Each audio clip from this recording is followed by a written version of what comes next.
আসসালামু আলাইকুম। চতুর্থ শ্রেণীর বাংলা ভার্সনের বাচ্চারা, আজকে আমরা প্রাথমিক বিজ্ঞান বই থেকে অধ্যায় ৮ নিয়ে পড়ালেখা করব। অধ্যায় ৮ কি আছে দেখো, মহাবিশ্ব।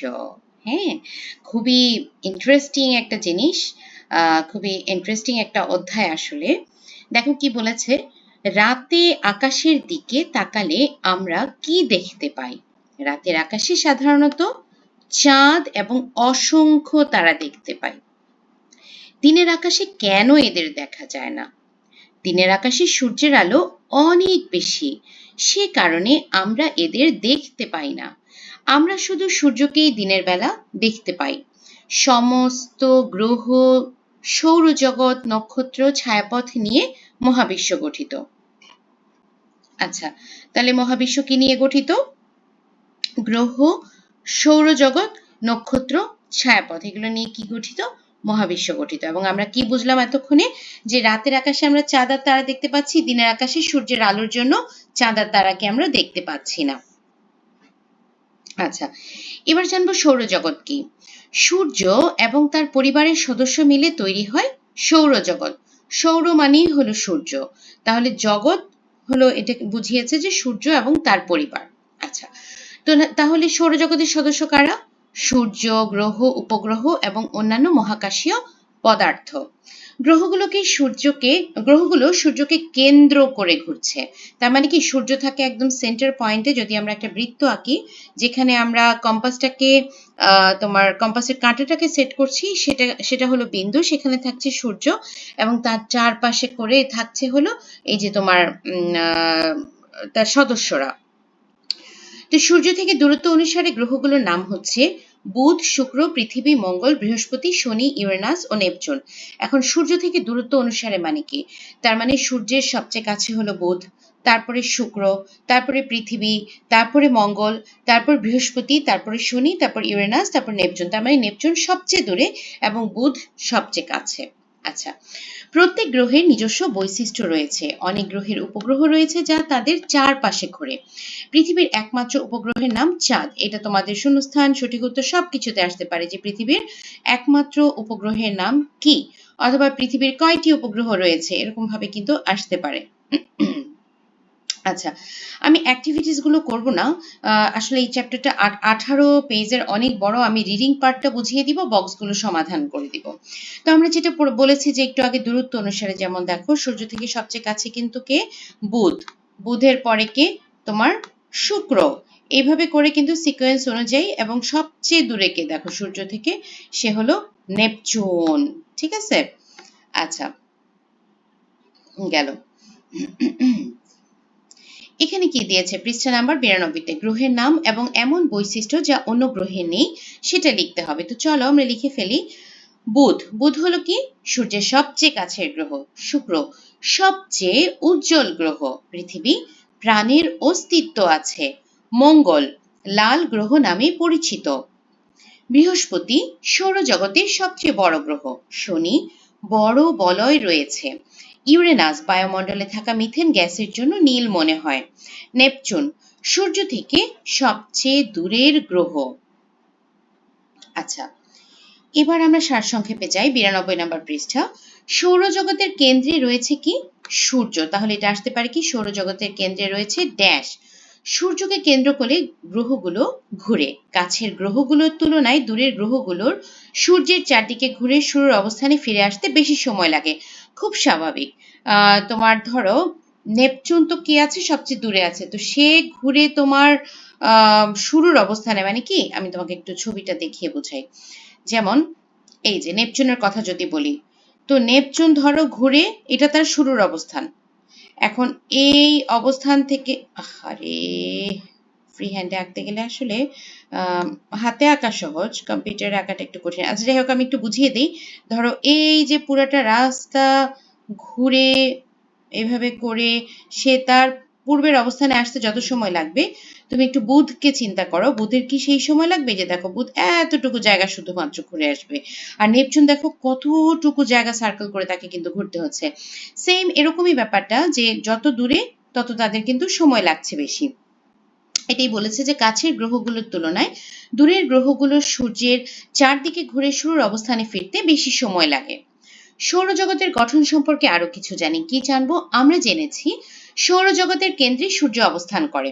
সূর্যকে কেন্দ্র করে কয়টি গ্রহ আছে? এটা মনে রাখবে। সূর্যকে কেন্দ্র করে 8টি গ্রহ এবং এদের উপগ্রহগুলো আবর্তিত হয়। এসো সৌরজগতের গ্রহগুলোর বৈশিষ্ট্য সম্পর্কে জেনে নিই। তো প্রথমে আমরা কোনটা পড়েছিলাম? সবচেয়ে কাছে কোনটা ছিল? বুধ। বুধ হলো সবচেয়ে কাছের গ্রহ। সৌরজগতের সবচেয়ে ছোট গ্রহ, তাহলে আমরা এটা বুধ সম্পর্কে দুইটা ক্রাইটেরিয়া অলরেডি জেনে গেলাম, যেটা সবচেয়ে কাছের এবং সবচেয়ে ছোট। আরেকটা জানলাম কি, এর কোনো উপগ্রহ নেই। এর পৃষ্ঠতে রয়েছে পাথর, গর্ত ও সমতল ভূমি। তার মানে এটা সারফেসে আছে কি কি? পাথর, গর্ত এবং সমতল ভূমি। মাত্র ৮৮ দিনে এটি সূর্যের চারপাশে একবার ঘুরে আসে। কয় দিনে? মাত্র ৮৮ দিনে। তাহলে তোমাকে এটা এমসিকিউতে দিতে পারে যে তোমার সূর্যের চারপাশে একবার ঘুরতে বুধের কতদিন লাগে? কতদিন লাগে? 88 ডেজ অথবা ৮৮ দিন। ওকে, শুক্রের কথা কি বলেছে? শুক্রের আকার ও গঠন পৃথিবীর অনুরূপ। এটা একদম পৃথিবীর অনুরূপ আকার ও গঠন, কিন্তু এর পরিবেশ একদম ভিন্ন। খুব ভারী ও ঘন বায়ুমণ্ডল থাকার কারণে গ্রহটি তাপ ধরে রাখে, ফলে সৌরজগতের এই গ্রহের তাপমাত্রা সবচেয়ে বেশি। আচ্ছা, তাহলে আমরা এটা সম্পর্কে কি জানলাম? যে এটার তাপমাত্রা সবচেয়ে বেশি। এটারও কোনো উপগ্রহ নেই। তার মানে আমরা বুধেরও দেখলাম উপগ্রহ নেই, শুক্রেরও কোনো উপগ্রহ নেই। শুক্র গ্রহকে শুকতারা বা সন্ধ্যা তারাও বলা হয়। সকালে শুকতারা পূর্ব আকাশে দেখা যায়, তখন একে বলি ভোরের তারা। আবার সন্ধ্যায় এটি থাকে পশ্চিম আকাশে, তখন তাকে বলি সন্ধ্যা তারা। পৃথিবী। পৃথিবী একমাত্র গ্রহ যেখানে তরল পানি আছে এবং এর পরিবেশ জীবদের বসবাসের উপযোগী। এর একমাত্র উপগ্রহ হলো চাঁদ। পৃথিবী ৩৬৫ দিনে একবার সূর্যের চারপাশে ঘুরে আসে। এজন্যই কিন্তু এক বছর সমান দেখবে যে ৩৬৫ দিন। তার মানে পৃথিবী সূর্যের পাশে ঘুরে আসতে কত সময় লাগছে? ৩৬৫ দিন, পুরো এক বছর। আচ্ছা, এই সময়কালকে আমরা বলি এক বছর। মঙ্গল। মঙ্গলের পৃষ্ঠ কি রঙের? দেখো, কমলাভ লাল বলে মঙ্গল গ্রহকে কি বলা হয়? লাল গ্রহ হিসেবে নামকরণ করা হয়। অত্যন্ত ঠান্ডা এই গ্রহের পৃষ্ঠ দেখতে অনেকটা মরুভূমির মতো। তাহলে আমরা কি জানলাম? আমরা কি জেনেছিলাম? কোনটা সবচেয়ে তাপমাত্রা বেশি? শুক্র। আর মঙ্গলে কি দেখলাম? যে এটা অনেক ঠান্ডা এবং এটা দেখতে অনেকটা মরুভূমির মতো। মঙ্গল গ্রহ ৬৮৭ দিনে একবার সূর্যের চারদিক ঘুরে আসে। তাহলে পৃথিবীটা জানলাম ৩৬৫, বুধ জানলাম ৮৮ এবং মঙ্গল কত? ৬৮৭ দিনে। মঙ্গলের বায়ুমণ্ডল খুব পাতলা। মঙ্গল পৃষ্ঠের নিচে বরফ আছে। এই গ্রহের দুটি ছোট উপগ্রহ রয়েছে। এই প্রথম একটা আমরা গ্রহ পেলাম যেটার উপগ্রহ আছে, সেটা কি? মঙ্গল। এবং কয়টি উপগ্রহ আছে? দুটি উপগ্রহ আছে। বৃহস্পতি। আমাদের সৌরজগতের সবচেয়ে বড় গ্রহ কোনটা? বৃহস্পতি। বৃহস্পতিতে গত কয়েক বছর যাবৎ সব সময় একটি সুবিশাল ঝড় ঘূর্ণায়মান রয়েছে। এই গ্রহের কয়টি উপগ্রহ আছে? ৯৫টি। আমরা কিন্তু মঙ্গলে পেয়েছিলাম দুটি, আর এখানে ৯৫টি। এর মধ্যে 4টি উপগ্রহ সৌরজগতের সবচেয়ে বড় উপগ্রহ। আচ্ছা, এবার জানবো শনি। এটি সৌরজগতের দ্বিতীয় বৃহত্তম গ্রহ। দ্বিতীয় বৃহত্তম কোনটা তাহলে? শনি। শনির আছে একটি সুন্দর বলয়, যেটি বরফ আর পাথরের খণ্ড দিয়ে তৈরি। এই যে এই বলয়টার কথা বলা, যে কি সুন্দর লাগে দেখতে, তাই না? আবার বলি, এটা কি বলছে? যে এটা বরফ আর পাথরের খণ্ড দিয়ে তৈরি।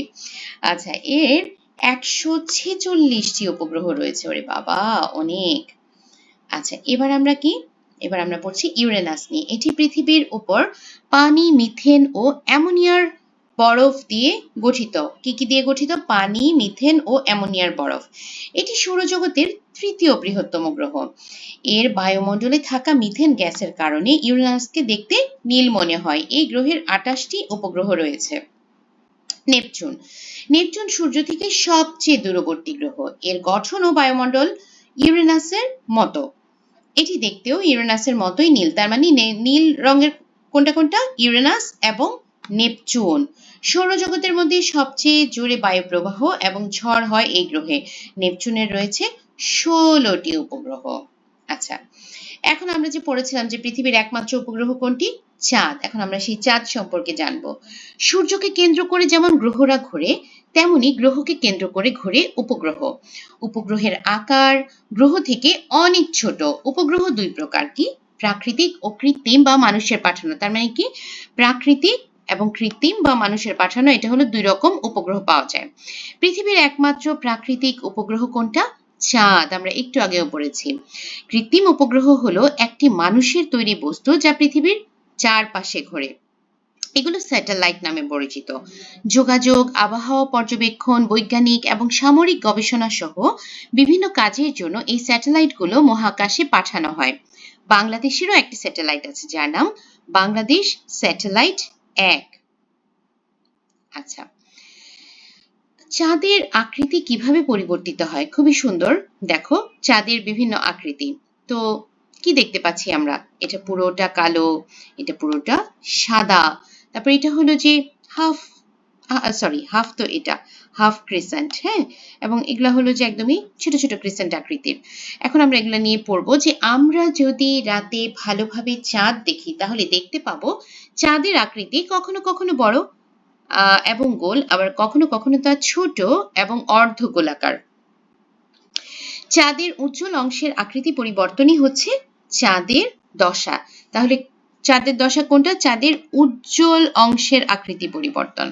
চাঁদের 8টি দশা বা পর্যায় রয়েছে। কয়টি? 8টি। এটা কিন্তু প্রায় এমসিকিউ বা শূন্যস্থান বা ম্যাচিং এ আসে। একটি অবস্থা থেকে শুরু করার পর প্রায় প্রতি 29.5 দিনে চাঁদ ঠিক তার আগের অবস্থানে ফিরে আসে। তার মানে সম্পূর্ণ 30 না, আবার 29ও না, 29.5, 29.5। আচ্ছা, তো ছবিগুলো আমরা দেখি। অমাবস্যার সময় আমরা কি দেখতে পারি? চাঁদকে একদম কালো দেখতে পারি। এরপরে দেখো অ্যারোগুলো সবসময় খেয়াল করবা, এইদিকে গিয়ে কিন্তু এখানে তীর চিহ্ন দিয়েছে, তার মানে এখান থেকে আমরা ডান পাশের দিকে যাব।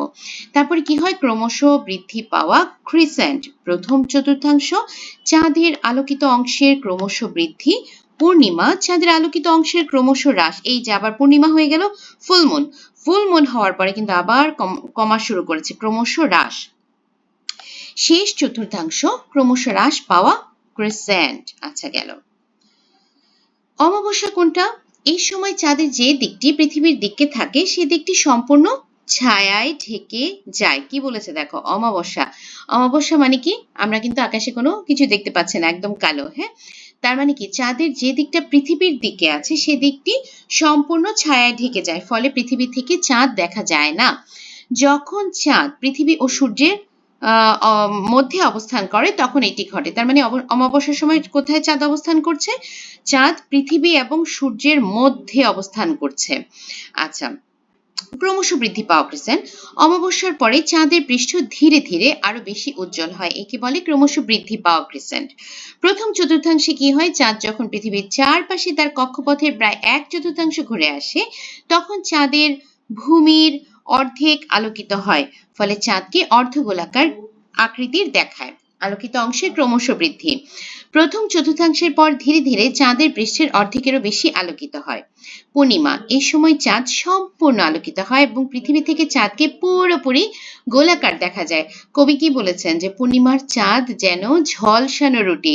আমরা যে সকালবেলায় হাতে বানানো রুটি খাই বা বিভিন্ন সময় যে বাইরে রুটি খেয়ে থাকি, দেখবে যে এটা গোলাকার হয়, হ্যাঁ। তো তোমার চাঁদের গায়ে দেখবে আবার একটু একটু কালো কালো কালো কালো দাগ থাকে। তো ঝলসানো মানে কি? ঝলসানো মানে পুড়ে যাওয়া। তো কবি এর জন্য কি বলেছেন? যে পূর্ণিমার চাঁদ যেন ঝলসানো রুটি, তাই না? তো এখানে আমরা কি বলেছি? যে পূর্ণিমার সময় কি হয়? চাঁদটা পুরোপুরি গোলাকার দেখা যায়। পূর্ণিমার সময় পৃথিবী সূর্য ও চাঁদের মাঝখানে অবস্থান করে। তার মানে কি? সূর্য এবং চাঁদের মাঝখানে পৃথিবী চলে আসে, তাই না? আচ্ছা, পরবর্তী পর্যায়গুলো হলো আলোকিত অংশের ক্রমশ কমে যাওয়া, শেষ চতুর্থাংশ এবং ক্রমশ কমে যাওয়া ক্রিসেন্ট। এভাবে এই পর্যায়গুলো একের পর এক ঘটতে থাকে, যা পুরোপুরি সম্পূর্ণ হতে প্রায় 29.5 দিন সময় লাগে। এটি চন্দ্রমাস নামে পরিচিত। চান্দ্রমাস নামে পরিচিত। তার মানে এই সময়টা কি?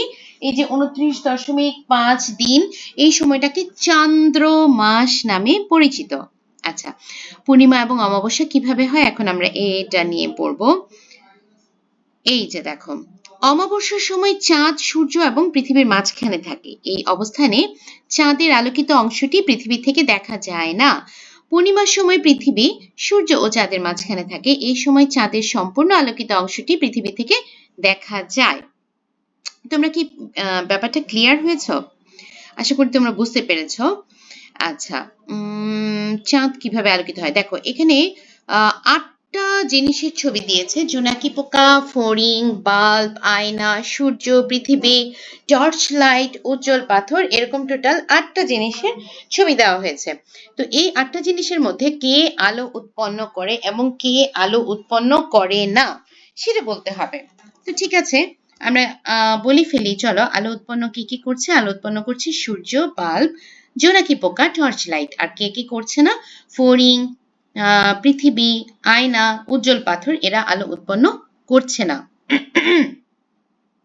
আচ্ছা, কিছু পদার্থ আলো তৈরি করে, কিছু পদার্থ নিজস্ব আলো উৎপন্ন করে না, তবুও আমরা এদের দেখতে পাই কারণ তারা অন্যের আলোকে প্রতিফলিত করে। আচ্ছা, কি বলেছে দেখো, চাঁদের নিজস্ব কোনো আলো নেই, এটি আলোর জন্য সূর্যের উপর নির্ভরশীল। সূর্যকে আকাশে একটি বিশাল টর্চ লাইট হিসেবে কল্পনা করা যায়। চাঁদের উপরিভাগ পাথর ও ধুলা দ্বারা আবৃত, যা আয়নার মতো সূর্যের আলোকে প্রতিফলিত করে। পৃথিবীর দিকে সেই আলো ফিরে আসে, এই কারণে আমরা রাতের আকাশে চাঁদ দেখতে পাই। সূর্য চাঁদের এক পাশ আলোকিত করলেও সূর্যের বিপরীতে থাকা চাঁদের অংশটি সব সময় অন্ধকার থাকে। তার মানে কি, দেখো এই যে ধরো সেন্টারে কে আছে? সূর্য আছে, এখানে আছে চাঁদ। তো সূর্য যখন আলো দিচ্ছে তখন কি হচ্ছে? এই আলোটা কিন্তু চাঁদের এই পাশটা আলোকিত করছে, বাট এই পাশটা কিন্তু ঠিকই ব্ল্যাক রয়ে গেল, তাই না? আচ্ছা, তো এই কারণে আমরা রাতের আকাশে চাঁদ দেখতে পাই। সূর্য চাঁদের এক পাশ আলোকিত করলেও সূর্যের বিপরীতে থাকা চাঁদের অংশটি সবসময় অন্ধকার থাকে। এখন ভেবে দেখি তো, আমরা যদি চাঁদে থাকতাম তবে সেখান থেকে কি পৃথিবীকে দেখতে পেতাম? অবশ্যই চাঁদের মতোই পৃথিবীও সূর্যের আলো কিছুটা প্রতিফলিত করে, ফলে চাঁদ থেকে পৃথিবীকে দেখা যায়। আচ্ছা,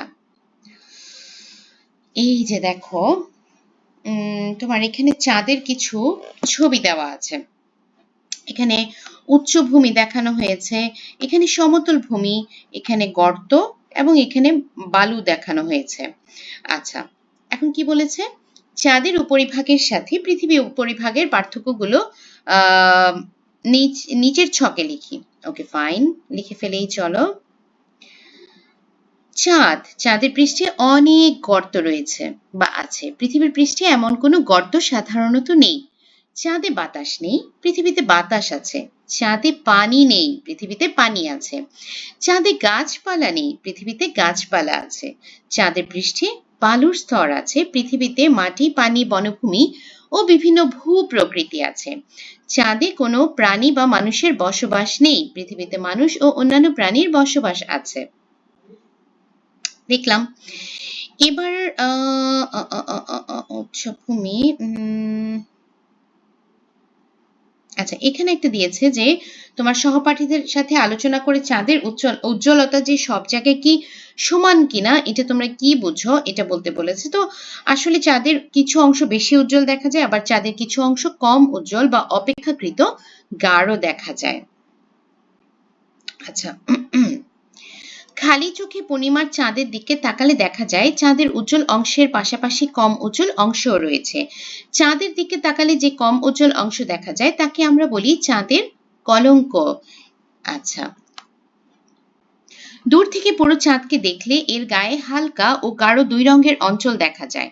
চাঁদের পৃষ্ঠের হালকা রঙের জায়গাগুলো হলো উচ্চভূমি, চাঁদের পৃষ্ঠের অন্ধকার জায়গাগুলো হলো সমতল ভূমি। তার মানে কি জানলাম আমরা?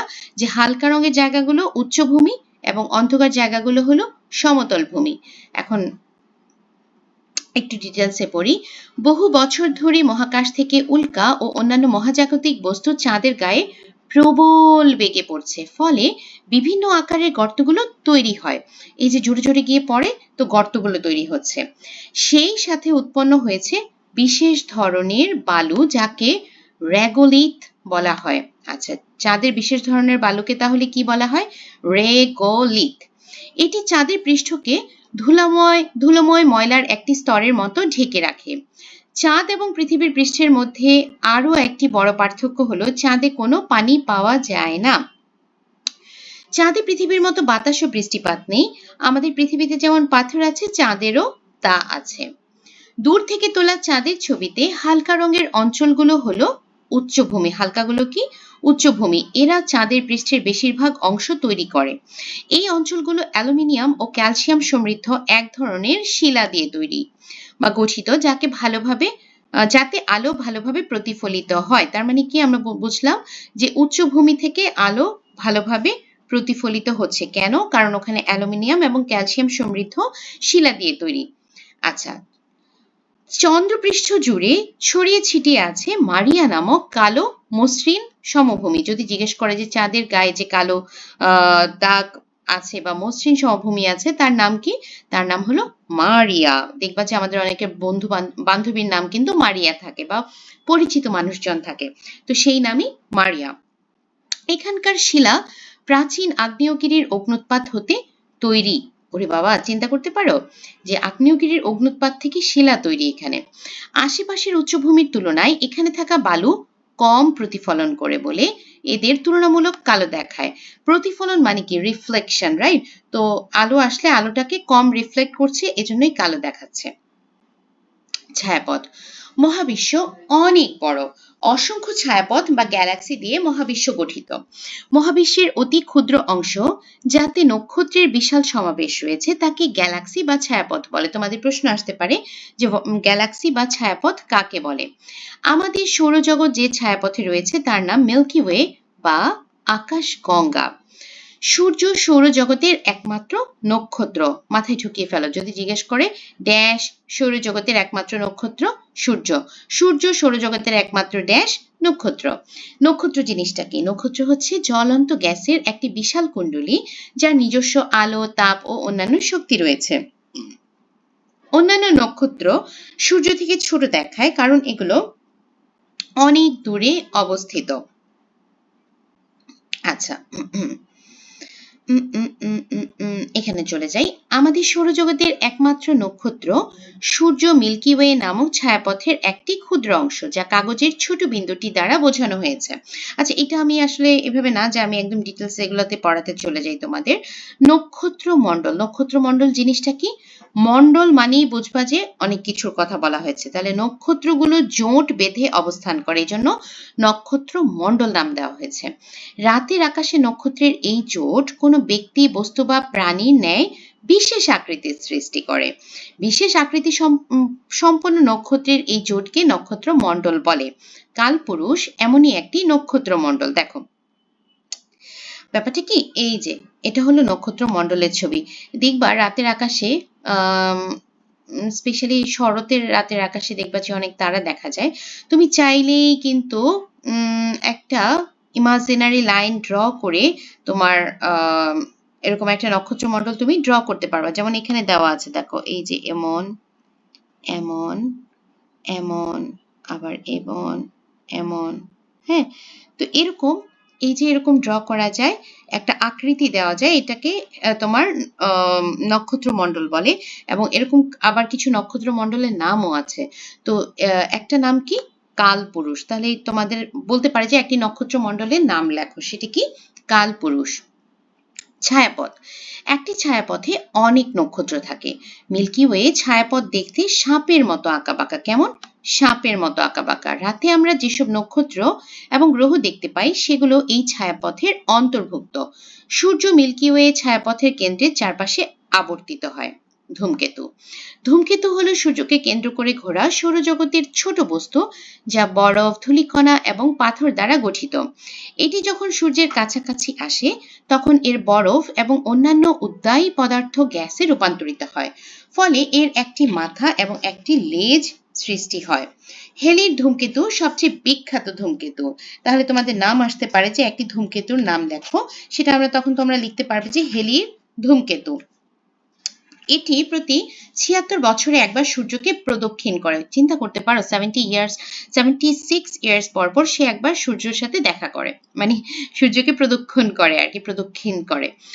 পৃথিবী থেকে আবার এই ধূমকেতু দেখা যাবে 2061 সালে, 2061। চিন্তা করতে পারো আমরা যে কতজন ওই পর্যন্ত বেঁচে থাকবো কি না থাকবো আমরা কিন্তু বলতেও পারি না। আচ্ছা, গ্রহাণু। গ্রহাণু হলো এমন এক ধরনের বস্তু যা প্রধানত পাথরের তৈরি। তাহলে গ্রহাণু কি দিয়ে তৈরি? গ্রহাণু হলো পাথরের তৈরি। এরা সূর্যকে কেন্দ্র করে ঘোরে। সৌরজগতে বেশিরভাগ গ্রহাণুই মঙ্গল ও বৃহস্পতি গ্রহের মধ্যে অবস্থান করে।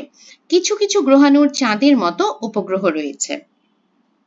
আচ্ছা, মহাবিশ্বের বিভিন্ন বস্তুর মধ্যে পারস্পরিক সম্পর্ক কি? আচ্ছা, নিচের নামগুলো কোনটি আকারে বড় এবং কোনটি আকারে ছোট বস্তু বোঝায় তা চিন্তা করি। ওকে, নিচের উল্টা পিরামিডের ভেতর নামগুলো এমন ভাবে সাজাই যেন বড় বস্তু উপরে থাকে। তাহলে বড় কে? বলে ফেলো। বড় হলো মহাবিশ্ব, নামেই তার পরিচয়, মহা। হ্যাঁ, মহাবিশ্ব, ছায়াপথ, নক্ষত্রমণ্ডল, সূর্য, গ্রহ, উপগ্রহ, ধূমকেতু। ওকে, মহাবিশ্ব সত্যিই বিশাল এবং এতে অগণিত ছায়াপথ রয়েছে। প্রতিটি ছায়াপথে অসংখ্য নক্ষত্র রয়েছে। একটি নক্ষত্রমণ্ডল অনেক নক্ষত্রের সমষ্টি। সূর্য একটি নক্ষত্র যা গ্রহগুলোর তুলনায় অনেক বড়। সৌরজগতের 8টি গ্রহের মধ্যে 6টির উপগ্রহ রয়েছে। উপগ্রহগুলো গ্রহের তুলনায় ছোট। ধূমকেতু গ্রহ থেকেও ছোট হয়। আচ্ছা, দৈনন্দিন জীবনযাপনে মহাকাশের বস্তুসমূহের প্রভাব। সূর্য অস্ত গেলে চাঁদ ও তারা রাতের আকাশকে সুশোভিত এবং আলোকিত করে। রাতের আকাশে আমরা কেবল সৌরজগতের কাছে থাকা নক্ষত্রগুলো দেখতে পাই। দূরের নক্ষত্রগুলো রাতের আকাশে দেখা যায় না। আমাদের দৈনন্দিন জীবনে মহাকাশের বস্তুগুলোর মধ্যে মূলত চাঁদ এবং সূর্যের প্রভাব লক্ষণীয়। চাঁদের আলো আমাদের অন্ধকারে দেখতে সহায়তা করে। দিবা যে তোমার অমাবস্যার সময় কিন্তু রাস্তা চলতে কঠিন হয়ে যায়, কারণ চাঁদের কোনো আলো থাকে না তখন। আবার পূর্ণিমার সময় দেখবে যে চারপাশ আলোকিত, আকাশটা কি সুন্দর লাগে দেখতে। আচ্ছা, চাঁদ থাকায় সাগরে জোয়ার ভাটা তৈরি হয়। সূর্য আমাদের পৃথিবীতে আলো ও তাপের একমাত্র উৎস, যা জীবনের জন্য অপরিহার্য। আচ্ছা, গেল। এখন একটা প্রশ্ন দিয়েছে যে চাঁদ না থাকলে পৃথিবীর কি হতো? সূর্য না থাকলে পৃথিবীর কি হতো? একটু ভেবে দেখো তো কি হতো। চাঁদ না থাকলে সাগরে জোয়ার ভাটা সৃষ্টি হতো না, রাতের আকাশ আরো অন্ধকার হতো, পৃথিবীর অক্ষ কম স্থিতিশীল হতো, জীববৈচিত্র্যের উপর বিরূপ প্রভাব পড়তো, ঋতুচক্র ও জলবায়ুতে পরিবর্তন ঘটতে পারত। আর সূর্য না থাকলে কি হতো? পৃথিবীতে আলো থাকতো না, পৃথিবীতে তাপ থাকতো না, কোনো জীব বেঁচে থাকতে পারত না, উদ্ভিদ খাদ্য তৈরি করতে পারত না, পৃথিবী অত্যন্ত ঠান্ডা ও অন্ধকার হয়ে যেত। আচ্ছা, দৈনন্দিন জীবনযাপনে মহাকাশের বস্তুসমূহের প্রভাব সম্পর্কে আরো কিছু জানি। পৃথিবীর উপর চাঁদের আকর্ষণের কারণে সাগরে জোয়ার ভাটা সৃষ্টি হয়। সামুদ্রিক জলজ প্রাণীর বংশবৃদ্ধির প্রক্রিয়ায় জোয়ার ভাটা গুরুত্বপূর্ণ ভূমিকা পালন করে। চাঁদের আকর্ষণ পৃথিবীর অক্ষকে স্থিতিশীল রাখে। ফলে পৃথিবীতে ঋতুচক্র ও জলবায়ুর পরিবর্তন ধীরে ধীরে ঘটে। তাই বলা যায় পৃথিবীতে জীববৈচিত্র্য বজায় রাখার ক্ষেত্রে চাঁদের গুরুত্বপূর্ণ ভূমিকা রয়েছে। পৃথিবীর অক্ষের হেলানো অবস্থানের কারণে এর বিভিন্ন অংশে সূর্যের আলো ভিন্ন ভিন্নভাবে পৌঁছে। সূর্যের আলো ও তাপের পরিবর্তনের কারণে পৃথিবীতে ঋতু পরিবর্তিত হয়।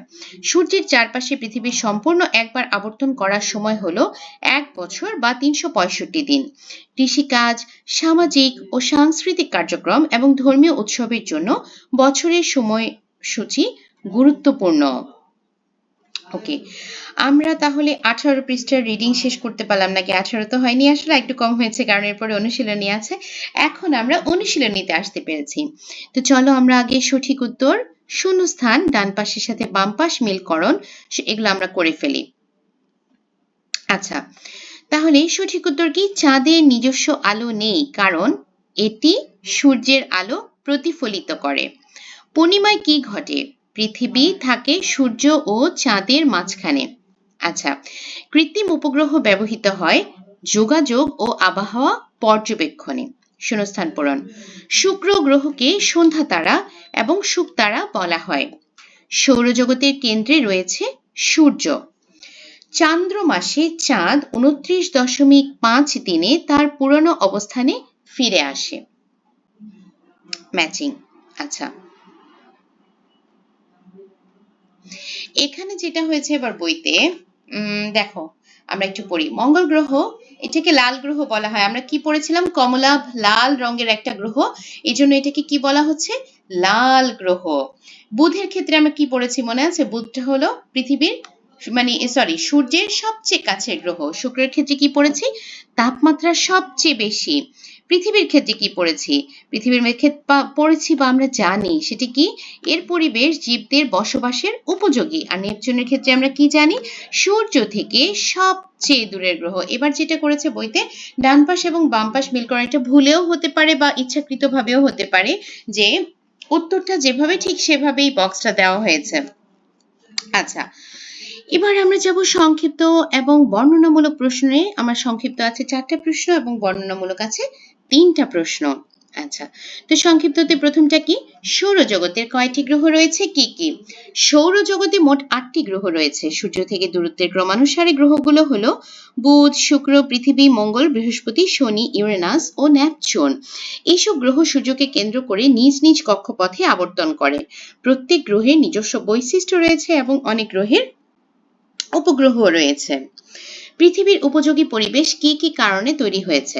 আচ্ছা, পৃথিবীর উপযোগী পরিবেশ তৈরি হওয়ার কারণগুলো হলো, পৃথিবীতে তরল পানি আছে যা মানুষ, প্রাণী ও উদ্ভিদের জীবন ধারণে অপরিহার্য। পৃথিবীতে শ্বাস প্রশ্বাসের জন্য প্রয়োজনীয় বাতাস রয়েছে যা জীবজগৎকে বেঁচে থাকতে সাহায্য করে। পৃথিবীর তাপমাত্রা জীবন ধারণের উপযোগী, ফলে এখানে বিভিন্ন ধরনের জীব সহজে বেঁচে থাকতে পারে। পৃথিবীতে পর্যাপ্ত সূর্যের আলো ও তাপ পাওয়া যায় যা উদ্ভিদের খাদ্য তৈরি এবং জীবের বেঁচে থাকার জন্য প্রয়োজন।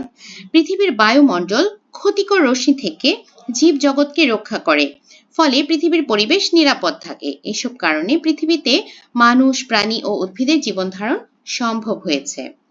চাঁদ কিভাবে আলোকিত হয়? চাঁদের নিজস্ব কোনো আলো নেই। সূর্য থেকে আসা আলো চাঁদের উপরিভাগে পড়ে এবং চাঁদের পৃষ্ঠ সেই আলো প্রতিফলিত করে পৃথিবীর দিকে পাঠায়। ফলে পৃথিবী থেকে চাঁদকে উজ্জ্বল ও আলোকিত দেখা যায়। ইউরেনাস গ্রহকে নীল এবং মঙ্গল গ্রহকে লাল গ্রহ বলা হয় কেন? ইউরেনাস সৌরজগতের 3য় বৃহত্তম গ্রহ। ইউরেনাস গ্রহের বায়ুমণ্ডলে প্রচুর মিথেন গ্যাস রয়েছে। মিথেন এটা গ্রহের হয়ে গেল কেন? এটা গ্যাসের হতো। মিথেন গ্যাসের জন্য ইউরেনাসকে নীল রঙের দেখায় এবং একে নীল গ্রহ বলা হয়। আর মঙ্গল কি? মঙ্গল অত্যন্ত ঠান্ডা একটা গ্রহ। মঙ্গল গ্রহের পৃষ্ঠ কমলাভ লাল রঙের, তাই মঙ্গল গ্রহকে লাল গ্রহ বলা হয়। গেল। এবার আমরা বর্ণনামূলক প্রশ্নে আসবো, যে অমাবস্যা ও পূর্ণিমার সময় সূর্য, পৃথিবী ও চাঁদের অবস্থান ব্যাখ্যা করো। চাঁদ পৃথিবীর চারদিকে ঘোরার সময় সূর্য, পৃথিবী ও চাঁদের অবস্থানের পরিবর্তনের কারণে অমাবস্যা ও পূর্ণিমা ঘটে। তো অমাবস্যার সময় কি হয়? অমাবস্যার সময় চাঁদ সূর্য ও পৃথিবীর মাঝখানে অবস্থান করে। আচ্ছা, তাহলে চাঁদটা কোথায় অবস্থান করছে? চাঁদটা অবস্থান করছে সূর্য এবং পৃথিবীর মাঝখানে। এই সময় চাঁদের যে অংশে সূর্যের আলো পড়ে সেই অংশটি পৃথিবীর বিপরীত দিকে থাকে, ফলে পৃথিবী থেকে চাঁদের আলোকিত অংশ দেখা যায় না এবং চাঁদকে অন্ধকার বা অদৃশ্য মনে হয়। তাই এই অবস্থাকে অমাবস্যা বলা হয়। পূর্ণিমার সময় পৃথিবী সূর্য ও চাঁদের মাঝখানে অবস্থান করে। এই সময় চাঁদের এই অংশে যে অংশে সূর্যের আলো পড়ে সেই সম্পূর্ণ আলোকিত অংশটি পৃথিবীর দিকে থাকে, ফলে পৃথিবী থেকে চাঁদকে সম্পূর্ণ গোলাকার ও উজ্জ্বল দেখা যায়। এই অবস্থাকে পূর্ণিমা বলা হয়। অর্থাৎ সূর্য, পৃথিবী ও চাঁদের পারস্পরিক অবস্থানের পরিবর্তনের ফলে অমাবস্যা ও পূর্ণিমা সৃষ্টি হয়। চাঁদের উচ্চভূমি ও সমতল ভূমি কিভাবে প্রতিফলিত আলোর তারতম্য তৈরি করে? চাঁদের পৃষ্ঠে উচ্চভূমি ও সমতল ভূমি নামে দুটি প্রধান অঞ্চল রয়েছে। এই অঞ্চলগুলোর গঠন ও বৈশিষ্ট্য ভিন্ন হওয়ায় তারা সূর্যের আলো সমানভাবে প্রতিফলিত করতে পারে না। চাঁদের উচ্চভূমিগুলো অ্যালুমিনিয়াম ও ক্যালসিয়াম সমৃদ্ধ শিলা দিয়ে গঠিত। এসব শিলা সূর্যের আলো বেশি প্রতিফলিত করে, তাই দূর থেকে দেখলে উচ্চভূমিগুলো বেশি উজ্জ্বল ও হালকা রঙের মনে হয়। চাঁদের সমভূমিকে মারিয়া বলা হয়। এগুলো কালো এবং মসৃণ। এখানকার শিলা প্রাচীন আগ্নেয়গিরির অগ্ন্যুৎপাত হতে তৈরি। আশেপাশের উচ্চভূমির তুলনায় এখানের বালু কম প্রতিফলন করে, ফলে এগুলো দূর থেকে অপেক্ষাকৃত গাঢ় বা কালো দেখায়। এই কারণে পূর্ণিমার চাঁদের দিকে তাকালে কোথাও বেশি উজ্জ্বল এবং কোথাও কম উজ্জ্বল অংশ দেখা যায়। চাঁদের উজ্জ্বলতা সমান না হওয়ার মূল কারণ হলো উচ্চভূমি এবং সমতল ভূমির প্রতিফলন ক্ষমতার পার্থক্য। দৈনন্দিন জীবনযাপনে মহাকাশের বস্তুসমূহের প্রভাব কিভাবে পড়ে তা ব্যাখ্যা করো। মহাকাশের বিভিন্ন বস্তুর মধ্যে সূর্য, চাঁদ এবং কৃত্রিম উপগ্রহ আমাদের দৈনন্দিন জীবনে সবচেয়ে বেশি প্রভাব ফেলে। এদের ছাড়া পৃথিবীতে স্বাভাবিক জীবনযাপন সম্ভব হতো না। সূর্য পৃথিবীর আলো ও তাপের প্রধান উৎস। সূর্যের আলো ছাড়া পৃথিবী অন্ধকারে ডুবে যেত এবং তাপ ছাড়া পৃথিবী অত্যন্ত শীতল হয়ে পড়ত। সূর্যের আলো উদ্ভিদের খাদ্য তৈরিতে সাহায্য করে, যা সমগ্র খাদ্য শৃঙ্খলের ভিত্তি। সূর্যের কারণে দিন ও রাত, ঋতু পরিবর্তন এবং আবহাওয়ার পরিবর্তন ঘটে। কৃষিকাজ, সামাজিক ও সাংস্কৃতিক কর্মকাণ্ড সূর্যের উপর নির্ভরশীল।